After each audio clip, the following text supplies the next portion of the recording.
వందనాలండి, అందరికీ కూడా వందనాలు. దేవుని వాక్యాన్ని విందాం. మొదటి సమయాలు రాసిన గ్రంథం 17వ అధ్యాయము 39వ వచనం చదువుకుందాం.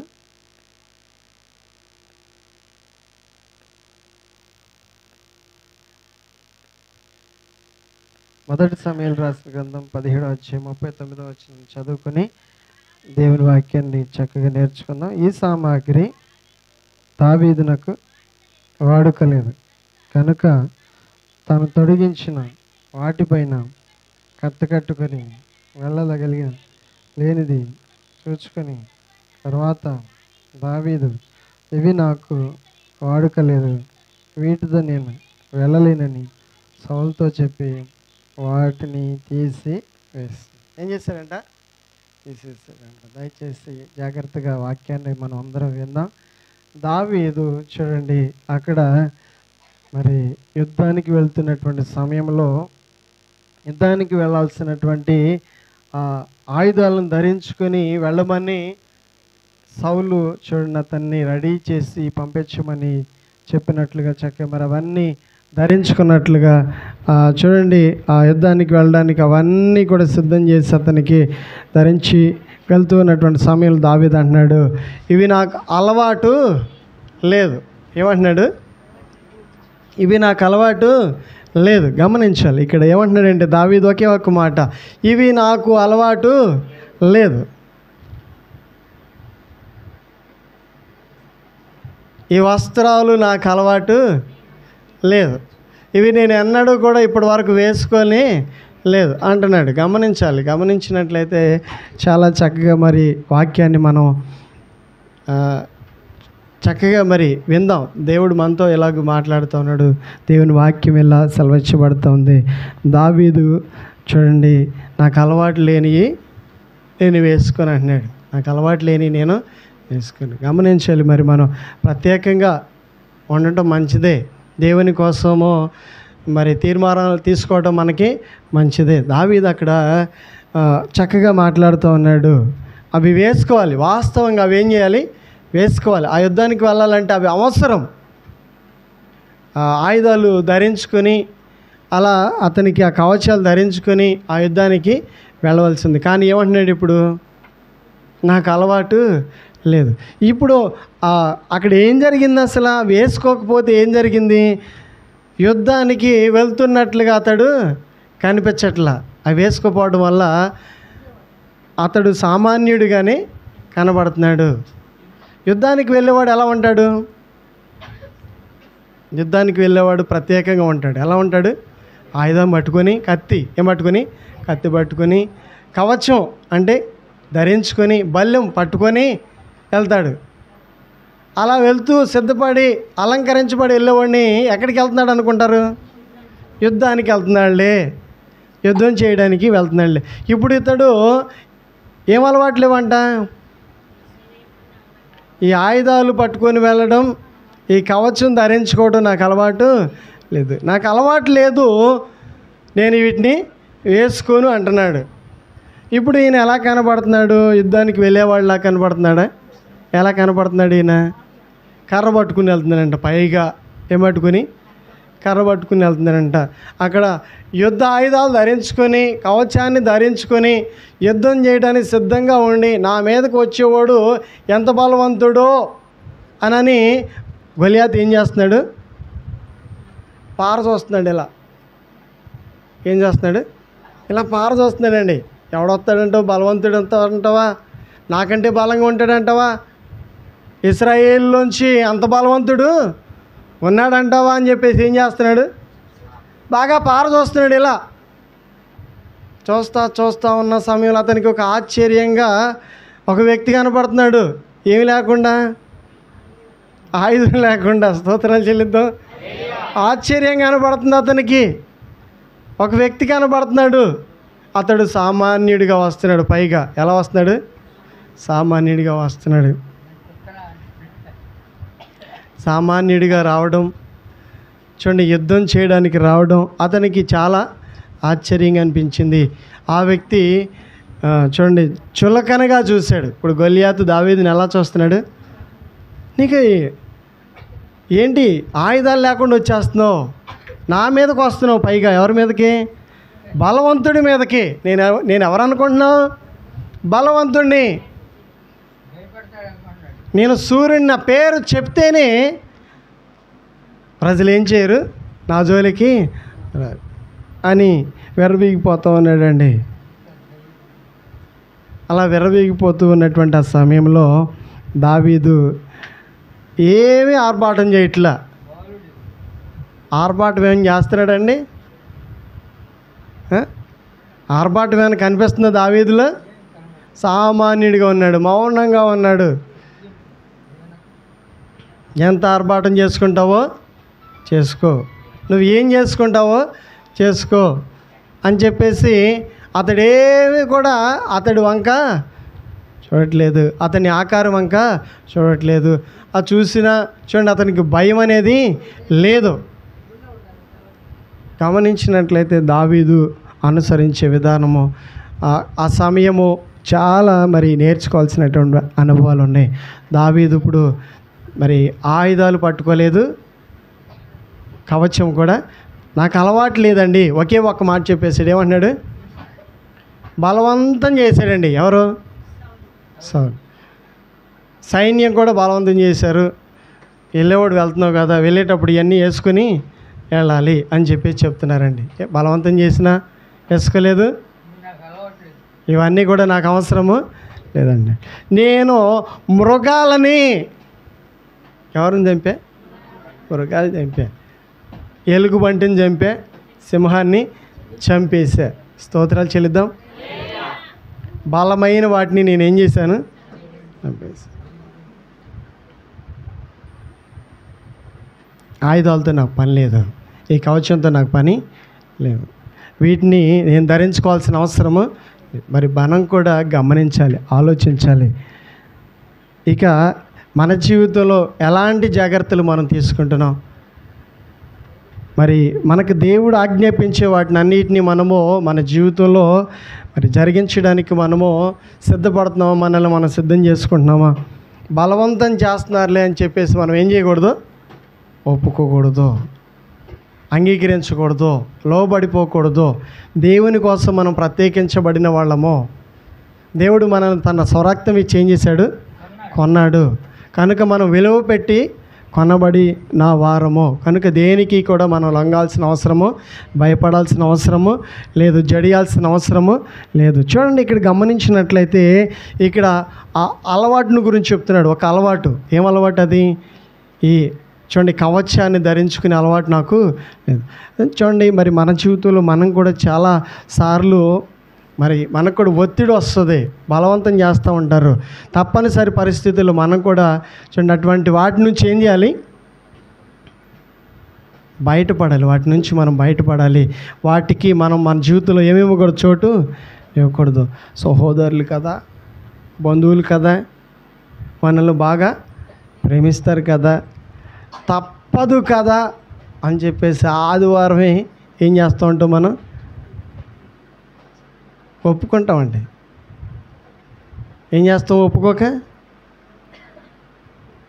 నాకు అలవాటు లేదు, ఆదివారం ఆరాధన మానే అలవాటు ఉందండి. అలా మాట్లాడేటటువంటి అలవాటు మీకుందా? దావీదు అంటున్నాడు, నాకు అలవాటు లేదు, ఆదివారం ఆరాధన మానే అలవాటు నాకు. అయితే మీరు గెలుస్తారు. స్తోత్రాలు చెల్లిద్దాం. ఏమవుతారు? మీరు గెలుస్తారండి. గెలుపు మీదే. శత్రువు బలవంతుడైనా, సూర్యుడైనా, సమర్థుడైనా, ఎంత గొప్ప వ్యక్తి అయినా చూడండి, మీ ముందు ఎవరున్నారు?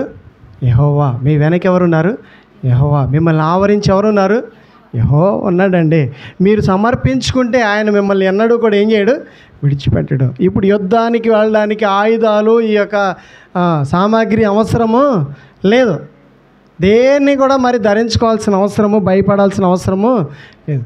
ఈ సమర్పణ నాకు అలవాటు లేదు, మానే అలవాటు లేదు. మానిన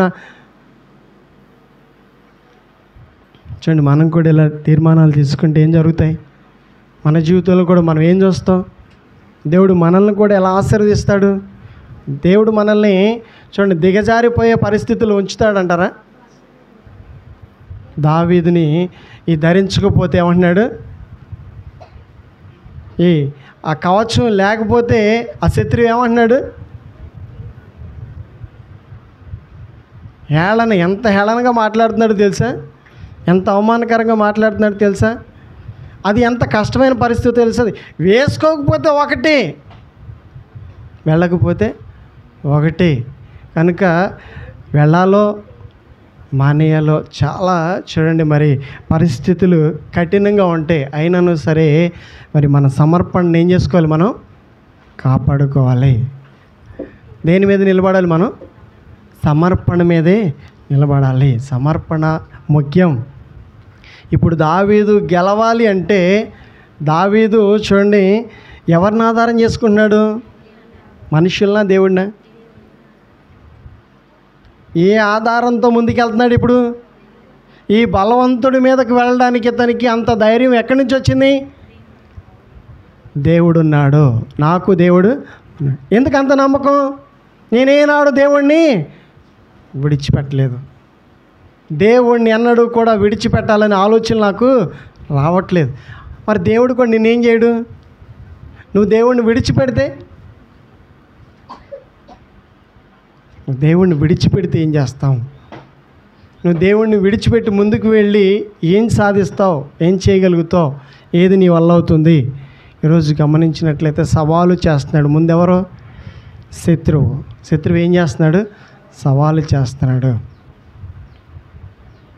నిన్ను చూసి నవ్వుతూ ఉన్నాడు, హేళన చేస్తూ ఉన్నాడు, పరిస్థితులను చూసి నిన్ను రెచ్చగొట్టే ప్రయత్నము చేస్తున్నాడు. మరి నువ్వేం చేస్తున్నావు? మనం ఏం చేయాలి ఆ సమయంలో?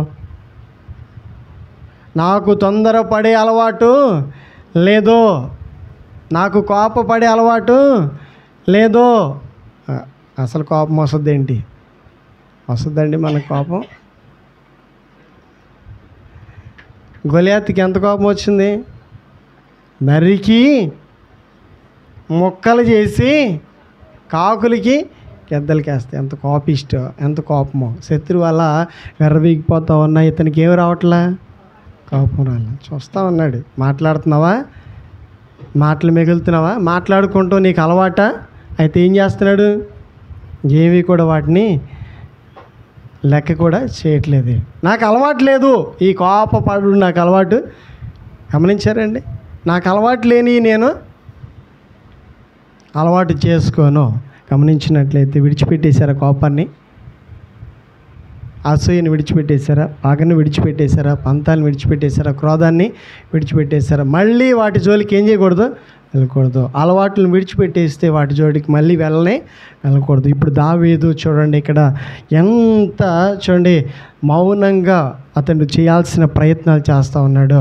అతడు ప్రయత్నాలు చేసే విధానాన్ని బట్టి చూస్తే గెలుపు అతనికి చూడండి వచ్చింది. అతను ప్రయత్నం చేయడము, ఎలా ప్రయత్నం చేస్తున్నాడో మనము నేర్చుకోవాలి. ఈరోజు విడిచిపెట్టాలి. కొన్నిటిని ఏం చేయాలి? దేవుని కోసం మనం ఏం చేయాలి? విడిచిపెట్టవలసిన వాటిని విడిచిపెట్టాలి. నాకు అలవాట్లు ఏమున్నాయి? నాకున్న అలవాట్లు ఏంటి? నాకున్న కోరికలు ఏంటి? నేను అలాంటి జీవితాన్ని జీవిస్తూ ఉన్నాను. మనకి చూడండి ప్రతిఫలం కావాలంటే మనకున్నటువంటి అలవాట్లను బట్టి దేవుడు ఏం చేస్తాడు? మనకు ఫలాలు ఇస్తాడు. అలవాట్లు మంచివి కాకపోతే దేవుడు కూడా మనకేమీ సహాయము చేయడు. దేవుని మందిరానికి వచ్చినా, ఎంతగా ప్రార్థన చేసినా, ఉపవాసం ఉండినా, దేవుని సన్నిధిలో మరి 10వ వంతు భాగం ఇచ్చిన ఒక వ్యక్తికి దేవుడు ఏమీ లేదు, ప్రతిఫలము. ఎందుకని? అతని అలవాట్లు మంచివి కాదు. ఏం కాదు? అలవాట్లు మంచివి కాదు. ఇక్కడ గమనించినట్లయితే నాకు అలవాటు, దావీదేమంటున్నాడు? నాకు అలవాటు లేదు. ఏది వాక్యాన్ని విని విడిచిపెట్టావో విడిచిపెట్టవండి. మనం వాక్యాన్ని విన్న తర్వాత మనకు ఒక నిర్ణయం వస్తుంది, పౌరుషం వచ్చేస్తుంది. దేవుడు మనతో మాట్లాడంగానే నిర్ణయాలు వెంటనే చేసేస్తాం మనం. ఓహో, నేను ఇలా ఉండాలా, నేను ఇలాంటి జీవితాన్ని జీవించాలా, ఇది మంచి జీవితమా అని చెప్పేసి మనం ఏం చేస్తూ ఉంటాం? నిర్ణయాలు తీసుకుంటాం. అది ఎన్ని రోజులు ఉంటాం? ఎన్ని రోజులు ఆ వాక్యానికి మరి కట్టుబడి మనం ఉంటున్నాం? కొన్నిసార్లు ఏం చేస్తూ ఉంటాం? ఓ పాస్టర్ గారు చెప్తుంది, ఆమె ప్రార్థన చేస్తుందంట, అయ్యా ఈ దినమంతా నేను సమాధానం కలిగి ఉండేలాగా నన్ను ఆశీర్వదించాయని ప్రార్థన చేసుకుందంట. ఏమని అడిగింది? సమాధానం కలిగి ఉండాలని ప్రార్థన చేసుకుంది. ప్రార్థన చేసుకున్న వెంటనే ఇద్దరు పిల్లలు ఆమె ముందు ఏం చేస్తున్నారంట? బాగా అరుస్తున్నారంట. ఒకసారి చెప్పిందంట, నువ్వు ఆగయ్యా. ఇంకోసారి చెప్పిందంట, నువ్వు ఆగయ్యా. ఇద్దరు ఆగుతారండి? ఆగట్లే. అప్పుడు ఏం చేస్తుంది దేవుడా? ఇక మనకి చెప్పేది ఏముంది ఆ తర్వాత? అప్పుడు ఆమె అంటుందంట, ప్రభువా నేను సమాధానం కావాలంటే నేనేమి లేకుండా ఉన్నాను, సమాధానం లేకుండా ఉంది. గమనించినట్లయితే ఆయా సందర్భాల్లో మనం ఏమైపోతూ ఉన్నాం? అలవాట్లు మార్చేసుకుంటున్నాం. ఆయా సందర్భాల్లో మన అలవాట్లు ఏమైపోతూ ఉన్నాయి? మారిపోతూ ఉన్నాయి. వాక్యానుసారంగా ఉండాల్సినటువంటి మనలో వాక్యానుసారమైనటువంటి అలవాట్లు మిగిలిపోతూ ఉన్నాం, జారిపోతూ ఉన్నాం, దూరం అయిపోతూ ఉన్నాం. గమనించినట్లయితే దావీదు అంటున్నాడు, చక్కగా మాట్లాడుతున్నాడండి, నాకు ఇది అలవాటు లేదు, నేను ఇలాగా మాట్లాడను, ఇలా మాట్లాడు నాకు అలవాటు లేదు. ఒకప్పుడు మారు మనసు పొందకముందు ఒకప్పుడు నా జీవితం వేరే, వాక్యాన్ని విన్నాను, మందిరానికి వెళుతున్నాను, ప్రార్థన చేస్తున్నాను, నేను మారాను, దేవునికి మాట ఇచ్చాను, సమర్పించుకున్నాను. ఇప్పుడు వాటిని నేనేం చేశాను? విడిచిపెట్టేశాను. ఏం చెప్పాలి మనం? విడిచిపెట్టేశానని చెప్పాలి. విడిచిపెట్టిన చూడండి వాటి జోలికి మళ్ళీ మనం ఏం చేయకూడదు? వెళ్ళకూడదు. అందరం కూడా ఏదో ఒక లోపం కలిగిన వాళ్ళమే. అయితే ఇప్పుడు దేవుడు మనకు చెప్తున్న మాట ఏంటంటే, ఆ విడిచిపెట్టేసిన వాటిని మరలా ఏం చేయకూడదు? మళ్ళీ తగిలించుకోమాకండి. ఆ కవచాలు ఏం చేయొద్దు, ఆ ఆయుధాలు ఏం చేయొద్దు, మళ్ళీ వాడొద్దు. అవి ప్రమాదం. ఆ ఆయుధాలు ఏం చేస్తాయి? మనకి ప్రమాదాన్ని తీసుకొచ్చి పడతాయి. మళ్ళా ఆ రూపము కనుక కావాలని కోరుకుంటే ఆ రూపం మనకి చూడండి ఏం తీసుకొచ్చి పడుద్ది? దారిద్ర్యాన్ని తీసుకొచ్చి పడుద్ది. మార్చొద్దు. మన సమర్పణ ఏం చేయకూడదు? మార్చకూడదు. తినే విషయంలోనైనా, ధరించుకునే విషయంలోనైనా, ఇంకా మన భక్తి విషయంలో దేన్ని కూడా ఏం చేయకూడదు? కల్తీ చేయకూడదు. కల్తీ అయిపోద్ది. భక్తి ఏమైపోద్ది? కల్తీ భక్తి అయిపోద్ది. ప్రవర్తన ముఖ్యం. దేవునికి ఏం ముఖ్యం? ప్రవర్తన ముఖ్యం. మంచి చూపులు, మంచి మాటలు, మంచి నడవడిక, మంచి మాటలు మన జీవితంలో చక్కగా మంచిని మనము పెంచుకుంటూ ఉన్నట్లయితే దేవుడు మనల్ని చూసి ఏం చేస్తాడు? మనల్ని మంచి అలవాట్లను చూసి దేవుడు మనల్ని ఏం చేస్తాడు? ఆశీర్వదిస్తాడు. మంచి అలవాట్లు లేకపోతే ఏం చేస్తాడు? ఎంత ఎరివేసినా కాయకపోయింది అనుకోండి, ఏం చేస్తారు? ఎంత చూడండి మరి దానికి కష్టపడి చాకరీ చేసిన అది ఫలాలు ఇవ్వట్లేదు అనుకోండి, ఏం చేస్తారు? ఉంచుతారా? ఇంకా ఓరు పడతారా? మనిషికి ఫలాలు కావాలి. చెట్లు వేసినప్పుడు దాని ఫలాలు కోరుకుంటామా? కోరుకోం. అవి త్వరగా ఫలించాలి, వాటికి ఫలాలు చూడాలి అని మనం ఎంత తపిస్తూ ఉంటామో, కోరుకుంటూ ఉంటామో, అలాగే మనలో కూడా ప్రవర్తన మారాలని దేవుడు కోరుకుంటున్నాడు. ఈరోజు కోరుకుంటున్నటువంటి దేవుడు నిన్ను అడుగుతున్నాడు, నువ్వు కూడా దేవునికి ఇష్టం లేని వాటిని కోరుకుంటున్నావా? వాటిని నీ జీవితంలో మరి ఉంచుకుంటున్నావా? వాడుకుంటున్నావా? ఇంకా వ్యర్థమైన వాటిని మన జీవితంలోనికి రానివ్వడం మనకంత మంచిది కాదు. అది ఏదైనాను సరే అది దేవుడు మనకి చూడండి మరి తెలియచేస్తూనే ఉంటాడు. మనం చేసే పనులన్నీ కూడా త్రాగకూడదు అంటాం. ఏమిటి తాగకూడదు? చుట్టలు, బీడీలు. కానీ ఏం చేస్తూ ఉంటాం? అప్పుడప్పుడు చాటుని ఏం చేస్తూ ఉంటారు? చాటుని తాగుతూ ఉంటాం. చూడండి కనపడలేదు అనుకుంటూ ఉంటాం. అలా కాలం గడిచిపోతుందిలే అనుకుంటూ ఉంటాం. చూడండి అలా చూడండి మరి మన వ్యవహారాలన్నీ మనం చాటుని చేస్తూ ఉన్నాం అనుకోండి, అది మనకి ఏం తీసుకొచ్చి పడుతుంది? ఒక రోజున తెలుసండి, శిక్షను తీసుకొచ్చి పడుతుంది. అలవాట్లు మానేసాం. ఒకప్పుడు ఏం మానేసాం? మారు మనసు పొందేటప్పుడు ఏం మానేశారు? అలవాట్లు మానేసాం. మారు మనసు పొందడం అంటే మామూలు విషయం కాదు. నేను పాపాన్ని ఈరోజు నేను చేస్తున్నాను, విడిచిపెట్టేస్తున్నాను. మరి అన్నాడు కూడా ఈ పాపం జోలికి వెళ్ళను. కానీ ఏం చేస్తున్నాం, మళ్ళీ పాపం చేస్తున్నామండి. శత్రువు ఏం చేస్తాడు అప్పుడు? నీ ముందు సవాలు చేస్తాడు. ఏం చేస్తాడు? సవాలు చేస్తాడు. శత్రువు నేనేం చేస్తాడు? దోచుకుంటాడు. శత్రువుకు నువ్వేం చేయాలి? అప్పుడు లొంగిపోవాలి. నువ్వు చేసే పనులను బట్టి నువ్వేమైపోవాలి? శత్రువుకి బానిసలైపోతాం. కట్టేస్తాడు. గాడిద ఏమైపోయింది? కట్టేయబడింది. ఈ అలవాట్లు మారకపోతే సాతానుడు ఏం చేస్తాడు? బంధిస్తాడండి మనల్ని, అభివృద్ధి లేకుండా చేస్తాడు. ఏదైతే మనకి మరి మంచి మాటను దేవుడు చెప్తూ, విడిచిపెట్టవలసిన వాటి గురించి దేవుడు చెప్తూ, మన జీవితంలో మార్చుకోవాల్సిన వాటి గురించి దేవుడు మనతో చెప్తూ, మంచి విషయాలను దేవుడు మనకు నేర్పిస్తూ, మంచిని గురించి మనకి మంచి వర్తమానాన్ని అందిస్తూ ఉన్నప్పుడు మనల్ని మనం ఏం చేసుకోవాలి? అదుపు. నాకు అలవాటు లేదు, ఈ మాటలు వినను. నేను కొన్ని మాటలు తీసుకొచ్చి పడేస్తుంటారు, మూటలు తీసుకొచ్చి పడేస్తుంటారు. ఏం మాటలు? మరే విన్నావా నువ్వు? నీకు తెలుసా అక్కడేం జరిగిందో? నువ్వు బయటకు వస్తేగా అసలు నీకు తెలుస్తాకి. నువ్వు ఎప్పుడు ఎక్కడికి రావు. అక్కడ మొదలైన తర్వాత మనకు కూడా ఏంటో ఎందాం అనిపిస్తుంది. అక్కడ తగులుకొని మనల్ని ఏం చేస్తుంది? ఇక నాశనం చేస్తుందండి. గమనించినట్లయితే నాకు అలవాటు లేదు, నాకు వినాల్సిన అవసరము లేదు, వ్యర్థంగా సమయాన్ని గడపాల్సిన అవసరము లేదు. ఖాళీగా ఎక్కడ ఉంటాం మనం? ఎందుకు ఖాళీగా ఉంటాం మనం? మన ఖాళీ ఎక్కడిది? బైబిల్ చదవచ్చు. ఖాళీగా ఉంటే ఏం చేయొచ్చు? బైబిల్ చదవచ్చు. బైబిల్ చదవటం రాకపోతే ఏం చేయొచ్చు? ప్రార్థన చేయొచ్చు.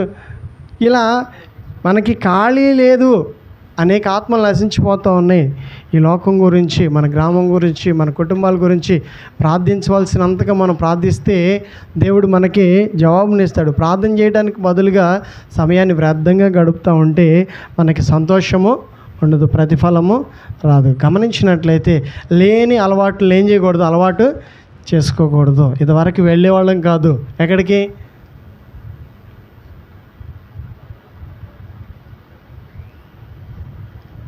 ముసలమ్మ ముచ్చట్లకి వెళ్ళేవాళ్ళం కాదు. ఇప్పుడు ఎక్కడికి వెళ్తున్నాం? మారు మనసు పొందినప్పుడు ఎక్కడికి వెళ్ళడం మానేసాం?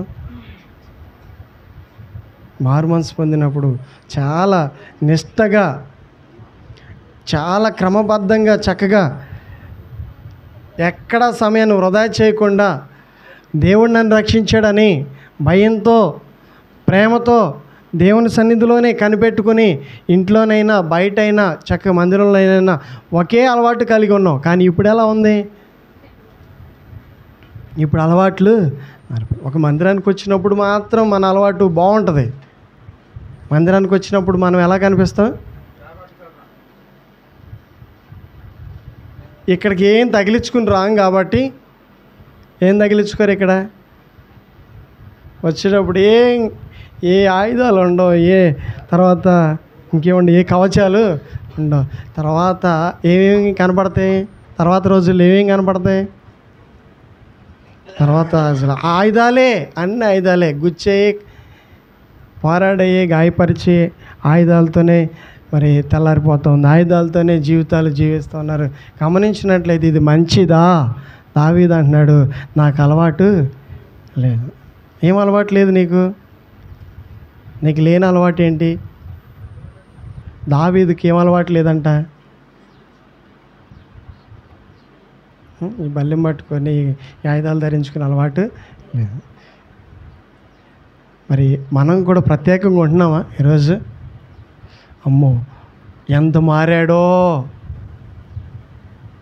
ఎంత మార్పు వచ్చిందో, ఎంత తగ్గించుకుంటుందో, ఎంత తగ్గించుకుంటున్నారో, అది నీ కోసమే, నీ ఎదుగుదల కోసమే, నువ్వు దీవించబడడం కోసమే.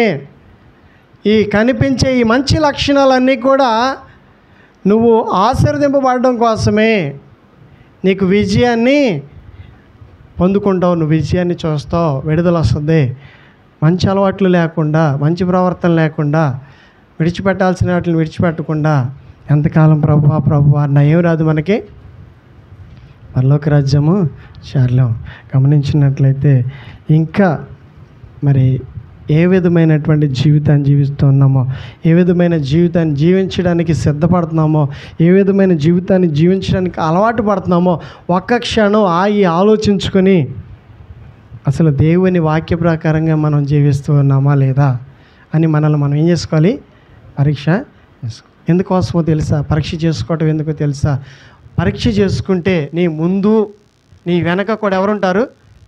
దేవుడు ఉంటాడు. స్తోత్రాలు చెల్లిద్దాం. ఎవరుంటారు? షిలోహులో ఆ ప్రజల మధ్యలోనికి దేవుడు రావట్లేదంట. ఎందుకని?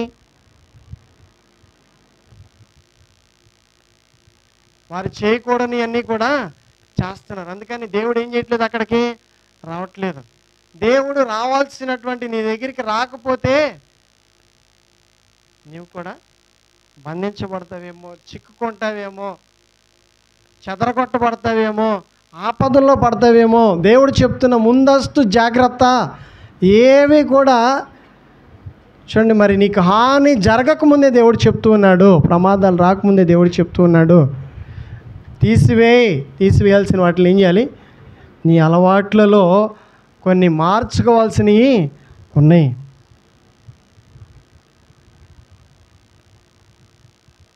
గమనించాలి. మనం అందరం కూడా ఎంత మంచిగా జీవిస్తూ ఉన్నామో దేవుడు మనతో మాట్లాడు. ఈ లోకంలో చూడండి, మనం ప్రత్యేకంగా జీవిస్తే మనకు మంచిది.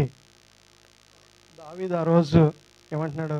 జాగ్రత్తగా విన్నాం, నాకు అలవాటు లేదు. మరి మీరు కూడా అంటారా? ఎక్కడి నుంచి మొదలు పెట్టాలి? ఆదివారపు ఆరాధన కాడి నుంచి ఏం చేయాలి మనం? ఏమండి, ఆరాధన అయిన తర్వాత వస్తామండి. ఎక్కడికి? మీ ఇంటికి భోజనానికి, మీ ఫంక్షన్కి. ఎప్పుడు? మాకు ఆరాధన ఉందండి, నాకు అలవాటు లేదండి, మానడం అలవాటు లేదండి అంటే దావీదు చెడిపోయాడా, బాగుపడ్డా?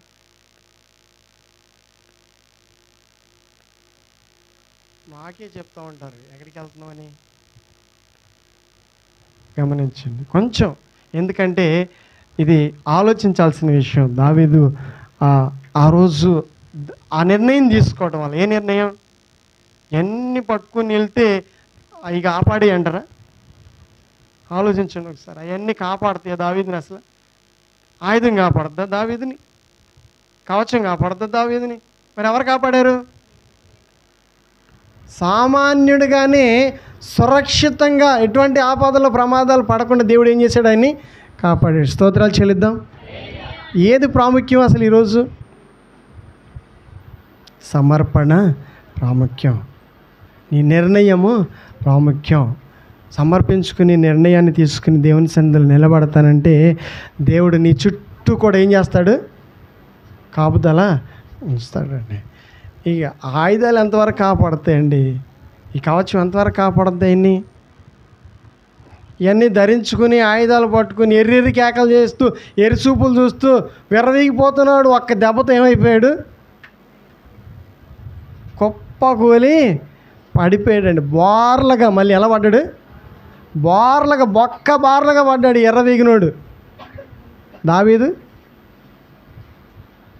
దావీదు క్షేమంగా ఉన్నాడు. స్తోత్రాలు చెల్లిద్దాం. మన భయం ఏంటంటే ముందు ఉన్నటువంటి సమర్పణ తర్వాత ఎందుకు ఉండట్లేదంటే, తర్వాత చూడండి మన ఆలోచనలు ఏమవుతూ ఉన్నాయంటే, ఆలోచనలన్నీ కూడా మొదట ఉన్నటువంటి అంత రోషంగా మనల్ని ఏముండట్లేదు, రోషం ఉండట్లేదు. పేతురు అంటున్నాడు, అయ్యా నేను నీళ్ళ మీద వేస్తాను. ఎంతసేపు ఆ రోషం ఉంది? ఎంతసేపు ఉందండి ఆ రోషం? ఎంతసేపు నడిచాడు? 4-5 అడుగులు కొద్ది దగ్గర దూరం వెళ్ళంగానే ఏం తగ్గింది ఆయనలో? రోషం తగ్గింది, విశ్వాసం తగ్గింది. ఆ చూపు దేవుని మీద ఉండాల్సిన చూపు ఏమైంది? తగ్గిపోయిందండి, మారిపోయింది. అలవాటు ఏమైపోయింది? మారిపోయింది. గమనించినట్లయితే ఏమైపోతున్నాడు? నడవాల్సిన వాడు ఏమయ్యాడు? వణికిపోతున్నాడు అండి. ఆగిపోతున్నామండి. మనం కూడా ఏమైపోతాం ఉన్నాం? మనం ప్రయాణాలు చేయాల్సి ఉంది, సాధించాల్సి ఉంది, ఎదగాల్సి ఉంది.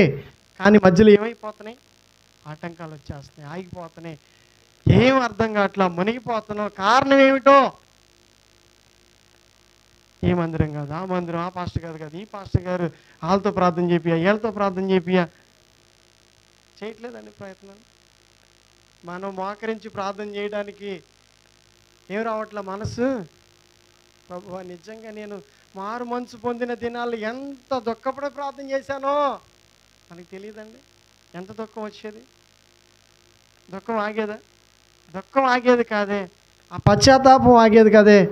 దేవుడు మనల్ని ఎంతగా ప్రేమించాడా, ఈ పాపిని ఎంత కరుణించాడా అని ఎంతగా దేవుని సన్నిధిలో కన్నీరు కార్చాం, ప్రార్థన చేసాం. అది ఏమైపోయిందంటే ఈరోజు ఆ అలవాటు ఏమైపోయింది? అలవాటు ఉందా? అలవాటు మారిపోయింది. ఇప్పుడేం ప్రార్థన? అంత గట్టి ప్రార్థన చేసే మనము, అంత లోతుగా అనుభవంగా ప్రార్థన చేసే మనం ఇప్పుడు ఎంత ప్రార్థన చేస్తున్నాం? ఇప్పుడు ఏ ప్రార్థన చేసే టైప్లోకి వచ్చేసాం మనం? ఆ భారం అంతా ఏమైపోయింది? ఆ తేలిగ్గా ఉండేది, ఆ రోజులు ఎంత తేలిగ్గా ఉండేవి, ఎంత సుఖంగా ఉండేయో, ఎంత సంతోషాన్ని ఇచ్చే, ఎంత భారం, ఎంత కష్టమైనా మనకేమనిపించేది కాదు, కష్టము అనిపించేది. ఇప్పుడు చిన్నది కూడా సౌలుకి ఏమనిపిస్తుంది? అమ్మో,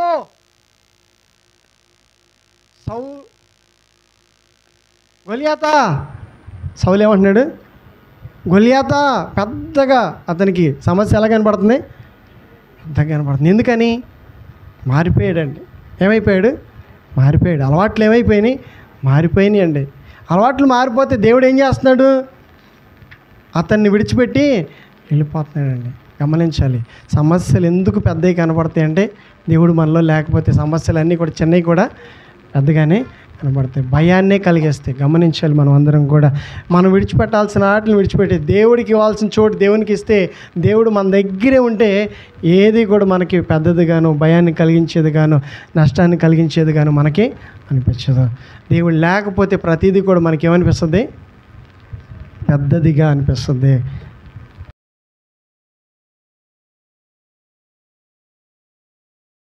మీకు వందనాలు, కృతజ్ఞత, స్తుతులు, స్తోత్రాలు చెల్లిస్తున్నాం.